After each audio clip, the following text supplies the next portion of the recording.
பொதுமக்களின் பிரச்சினைகளுக்கு நிரந்தர தீர்வினை வழங்குவதாக நோக்கமாக கொண்டு ஆரம்பிக்கப்பட்ட நியூஸ் ஃபர்ஸ்டின் மக்கள் சேவையான மக்கள் சக்தி இல்லங்கள் தோறும் திட்டத்தின் 7ஆம் நாள் நிகழ்வுகள் இன்றைய தினம் முன்னெடுக்கப்பட உள்ளன.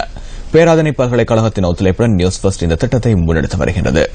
கிளிநொச்சி மாவட்டத்தில் முன்னெடுக்கப்பட உள்ள நியூஸ் ஃபர்ஸ்டின் மக்கள் சக்தி தொடர்பான தகவல்களுடன் இணைந்து கொள்கின்றார் எமது அலுவலக செய்தியாளர் நாகலிங்கம் ஜெகநாத் கண்ணா.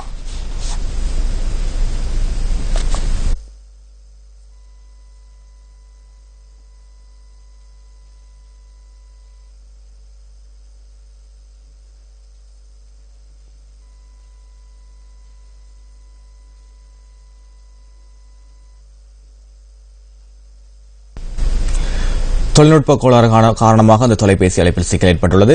இதேவேளை எமது மற்றொரு குழுவினர் இன்று அனுராதபுரம் மாவட்டத்தில் நியூஸ் ஃபர்ஸ்டின் மக்கள் சக்தி திட்டத்தினை முன்னெடுக்க உள்ளனர்.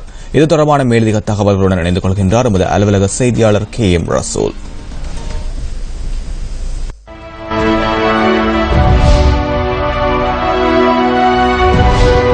வணக்கம். நியூஸ் ஃபர்ஸ்ட் மக்கள் சக்தி இல்லங்கள் தோறும் நிகழ்ச்சி திட்டத்தின் மக்களை சந்தித்து அவர்களது குறைபாடுகளையும் பிரச்சனைகளையும் கேட்டறியும் 7வது நாள் இன்று முன்னெடுக்கப்பட இருக்கின்றது. இன்றைய தினம் நாம் அனுராதபுரம் மாவட்டத்திலே கப்பிட்டிகொள்ளா என்ற செயலகத்திற்கு சென்று அங்கே இருக்கின்ற அடையாளம் காணப்பட்ட சில கிராமங்களுக்கு சென்று மக்களை சந்தித்து அவர்களது பிரச்சனைகளையும் குறைபாடுகளையும் கேட்டு உரிய அதிகாரிகளின் கவனத்திற்கு கொண்டு வருவதற்கு நாம் ஆயத்தமாக இருக்கின்றோம். அதே போன்று இன்றைய தினமும் நாம் அனுராதபுரம் மாவட்டத்திலே பின்தங்கிய கஷ்டமான கிராமங்கள் அடையாளம் கண்டுதான் நாம் இன்றைய தினம் எமது சமூக பணியை முன்னெடுக்க இருக்கின்றோம். இந்த அடிப்படையிலே நாம் நேற்றைய தினம் குருநகர் மாவட்டத்திலே பல இடங்களுக்கு சென்று மக்களின் அடிப்படை பிரச்சனைகள் உட்பட சுட்டிக்காட்டியிருந்தோம். இணைந்திருங்கள். நியூஸ் ஃபர்ஸ்ட் செய்திகளுக்காக அனுராதபுரம் மாவட்டத்திலிருந்து KM ரசூல்.